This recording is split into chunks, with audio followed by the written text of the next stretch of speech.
E a gente continua a falar sobre a Venezuela, chamando aqui o professor Carlos Gustavo Poggio, que é especialista em política dos Estados Unidos. Boa noite, professor. Seja muito bem-vindo aqui ao Radar.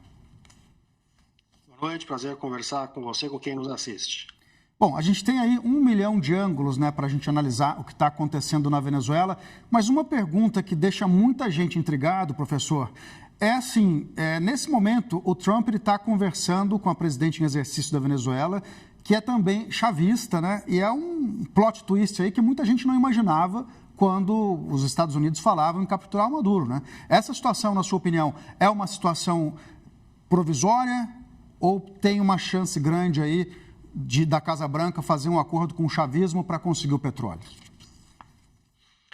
Olha, parece que cada vez está mais claro quais são os objetivos e os meios que os Estados Unidos utilizou nessa intervenção na Venezuela. A primeira coisa é o que nós não estamos vendo. Nós não estamos vendo uma mudança de regime. O regime permanece intacto. Se dizer que houve uma mudança de regime, de trocar o poder do Maduro para Delcy Rodrigues, é a mesma coisa que dizer que de trocar para o Chávez, para o Maduro, é uma mudança de regime. Não é apenas uma troca no comando. Então, a estrutura do chavismo está plenamente preservada. Isso gerou um estranhamento inicial. O que parece cada vez mais claro, de acordo com as notícias que vêm saindo, uma hipótese que vem se fortalecendo bastante, é que, no fundo, a administração Trump já estava negociando com a vice-presidente da Venezuela, Delcy Rodrigues, e o seu irmão, os chamados irmãos Rodrigues, que ele é o presidente do legislativo na Venezuela, já estavam negociando há meses atrás uma forma de uma transição. O que nos leva a admitir uma possibilidade de que o Maduro não tenha sido apenas capturado pelos Estados Unidos, ele pode ter, inclusive, ter sido entregue por facções dentro do chavismo.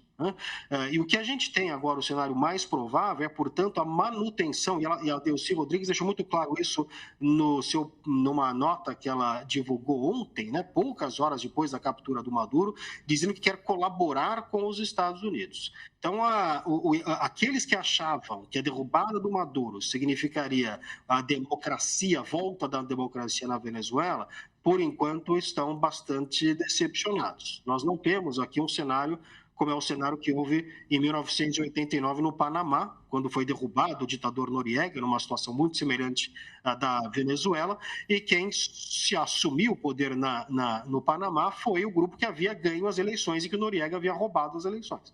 Não é isso que nós estamos vendo agora. Não só há uma negociação com a Delcy Rodrigues, como o Donald Trump deixou claro que não pretende dar nenhum papel para a oposição venezuelana na figura da Maria Corina Machado. Então, esse é o cenário que nós temos hoje, é um cenário de preservação do regime sob nova direção. Eu estava vendo muito a imprensa venezuelana nesse fim de semana, a imprensa inclusive ligada à oposição venezuelana, e uma pergunta que eu via muito, professor, era assim, será que o Trump não se confundiu na hora que perguntaram para ele da Maria Corina Machado? Será que ele não achou que estava falando da Delcy? Porque houve realmente assim uma incredulidade das pessoas com essa atitude, um desfecho aí que não se esperava. Agora, isso pode deixar o chavismo ainda mais forte na Venezuela se esse entendimento entre a Delcy e o Trump se consolidar e avançar? É um cenário plenamente possível. Veja que a gente está... Quando há esse tipo de acontecimento num país autoritário, ou seja, a saída de um ditador, nós temos aí três possibilidades. A literatura aponta aí três possibilidades. Uma é uma transição para a democracia, uma outra é a tomada de poder por um novo grupo político e a continuação do autoritarismo, e a outra é a continuação do regime sob nova direção, apenas uma nova figura e a continuidade do regime. Me parece que cada vez mais nós estamos entrando nessa terceira hipótese. E não se pode descartar a hipótese também, infelizmente, não se pode descartar a hipótese de que esta nova administração do chavismo seja ainda mais dura do que a do Maduro. Isso não pode ser descartado. Quer dizer, todo o aparato de repressão permanece intacto na Venezuela. E isso é o que nós temos claramente colocado a partir de hoje. Mas para tentar entender o que vai acontecer e qual vai ser o caráter desse novo governo, aí nós vamos ter que esperar um pouco, porque o que está acontecendo nesse momento, claramente, é uma disputa entre diversas facções dentro do chavismo, disputa por poder entre diversas facções. Se a Delcy Rodrigues se mostrar capaz de manter todas essas diferentes facções unidas e manter fundamentalmente a questão chave principal aqui é o controle do exército, nós podemos estar entrando aí numa nova etapa do chavismo, que não garante que vai ser nem um pouco menos radical ou menos autoritária do que era sob a administração do Nicolás Maduro. Então, é bem possível que a gente não apenas não assista a uma transição para a democracia, como assista a uma consolidação ainda mais forte desse autoritarismo, na medida em que o próprio governo americano deixou claro que a transição para a democracia não é um objetivo do governo norte-americano. Isso não foi falado. Essa interpretação de que o Trump se confundiu foi comprovada que não é verdade. De fato, ele não tem o menor respeito pela Maria Corina Machado, talvez um certo ressentimento por ela ter ganho o Prêmio Nobel da Paz, e ele não. Isso é dito hoje por alguns jornais norte-americanos. Ele nunca chamou a Marina Corina Machado para a Casa Branca, por exemplo, e, portanto, ele não tem muito respeito por ela, ele não tem interesse na transformação da Venezuela em uma democracia. O interesse que ele tem, que ele deixou muito claro, repete isso todo dia, repetiu hoje, é no petróleo venezuelano.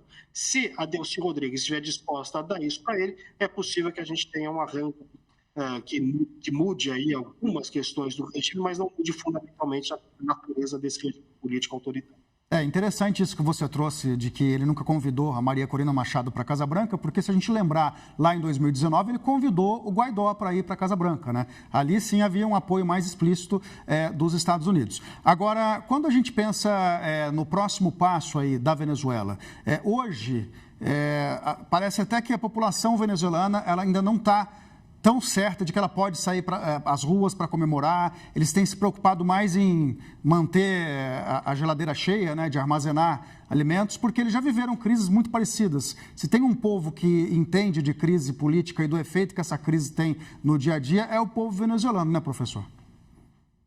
Sem dúvida nenhuma, né? Já vivendo aí numa crise social, econômica gravíssima aí, já há mais de uma década.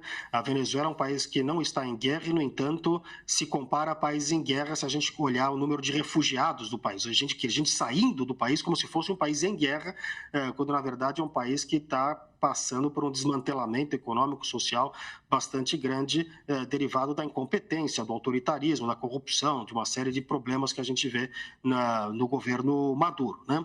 Então, a grande questão que se coloca agora é como, e um dos grandes problemas da Venezuela, que a despeito disso, a oposição sempre foi muito fragmentada, né? Ao passo que o chavismo sempre foi muito organizado. Isso dá uma vantagem muito grande para o chavismo. A grande questão é se nós vamos olhar a Venezuela um crescimento de uma oposição mais unida, que se articule, que tome as ruas, e se tomar as ruas, como o governo vai responder a isso, de forma repressiva ou não, né? Então tem uma série de questões ainda para a gente observar, para entender como vão se dar os desdobramentos. No momento ainda está muito turvo o cenário para a gente entender quais são os próximos passos. Carlos Gustavo Poggio, especialista em política dos Estados Unidos, muito obrigado pela sua participação nessa edição do Radar e boa tarde. Obrigado, boa tarde a todos.